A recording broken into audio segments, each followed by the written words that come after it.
रतन टाटा एक ऐसा नाम जो भारतीय उद्योग और व्यापार जगत में एक आदर्श के रूप में स्थापित है।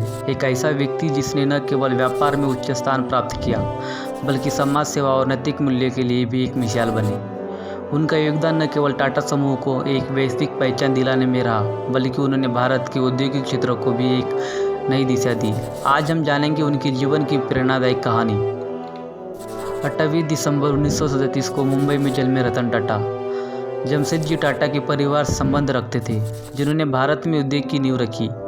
रतन टाटा का बचपन चुनौतीपूर्ण रहा, लेकिन उनके जीवन में अनुशासन और मूल्य आधारित शिक्षा का गहरा प्रभाव पड़ा। उन्होंने अपनी प्रारंभिक शिक्षा मुंबई में पूरी की और आगे की पढ़ाई के लिए अमेरिका गए।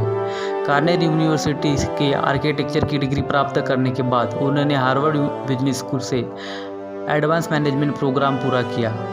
यही से उनके जीवन की उद्यमिता और नवाचार की भावना का बीजारोपण हुआ। रतन टाटा ने 1962 में टाटा समूह से अपने करियर की शुरुआत की। सबसे पहले उन्होंने टाटा स्टील के शॉप फ्लोर पर काम किया, जहाँ उन्होंने श्रमिकों के साथ काम किया और व्यवसाय की ज़मीनी हकीकत को समझा। 1991 में जे.आर.डी. टाटा के बाद रतन टाटा ने टाटा समूह के चेयरमैन का पद संभाला। उनके नेतृत्व में टाटा समूह कई अंतर्राष्ट्रीय अधिग्रहण किए, जिनमें टेटली, कोरस, जगुआर और लैंड रोवर प्रमुख थे। इन अधिग्रहणों ने टाटा समूह को एक वैश्विक पहचान दिलाई।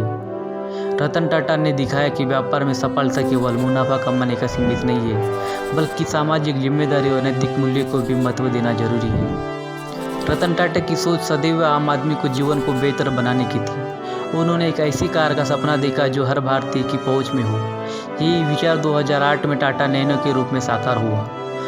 नैनो दुनिया की सबसे सस्ती कार थी, जिसे लाखों की कार के रूप में भी जाना जाता था। हालांकि ये व्यावसायिक रूप में उतनी सफल नहीं हो पाई, लेकिन रतन टाटा की नवाचारी सोच और साहस का प्रमाण थी। उनका उद्देश्य भारतीय समाज के प्रत्येक व्यक्ति को लाभ पहुंचाना था, चाहे वो भी किसी भी वर्ग का हो। रतन टाटा का जीवन सदैव नैतिकता और समाज सेवा पर आधारित रहा। उन्होंने अपने व्यवसाय को केवल लाभ कमाने का जरिया नहीं बनाया, बल्कि समाज को वापस देने की जिम्मेदारी भी निभाई। टाटा ट्रस्ट के माध्यम से रतन टाटा ने स्वास्थ्य, शिक्षा और ग्रामीण विकास के क्षेत्रों में महत्वपूर्ण योगदान दिया। उन्होंने शिक्षा के लिए उनके विद्यालयों और संस्थानों को सहयोग दिया और स्वास्थ्य सेवाओं को गरीबों तक पहुंचाने का कार्य किया। कोविड-19 महामारी के दौरान टाटा समूह ने देश को आर्थिक और स्वास्थ्य सेवाओं में बड़े पैमाने पर सहायता प्रदान की। ये उनका देश और समाज के प्रति प्रेम और कर्तव्य को दर्शाता है। रतन टाटा अपने व्यक्तिगत जीवन में बेहद सरल और विनम्र व्यक्ति थे। उन्होंने कभी भी अपने धन या शक्ति का दिखावा नहीं किया। वे एकांत प्रिय थे और समाज में सदैव अपने कार्य और विचारों के लिए सम्मानित किए गए। उन्हें भारत सरकार द्वारा पद्म भूषण और पद्म विभूषण जैसे प्रमुख सम्मान मिले। इसके अलावा उन्हें अंतर्राष्ट्रीय स्तर पर भी कई पुरस्कारों से नवाजा गया। उनका जीवन हमें ये सिखाता है कि सफलता और विनम्रता एक साथ चल सकती है। रतन टाटा न केवल एक सफल उद्योगपति थे, बल्कि एक प्रेरणा स्रोत भी थे, जिन्होंने अपने जीवन को समाज की भलाई के लिए समर्पित किया। उनका हर कदम हमें ये सिखाता है कि नैतिकता और मानवता के साथ व्यापार किया जा सकता है। आज उनके जाने के एक युग का अंत हो गया है, लेकिन उनके विचार और योगदान सदैव हमारे दिलों में जीवित रहेंगी। वे हमें ये याद दिलाते रहेंगे कि सच्ची सफलता न केवल व्यक्तिगत उपलब्धियों में बल्कि समाज को आगे बढ़ाने में निहित है।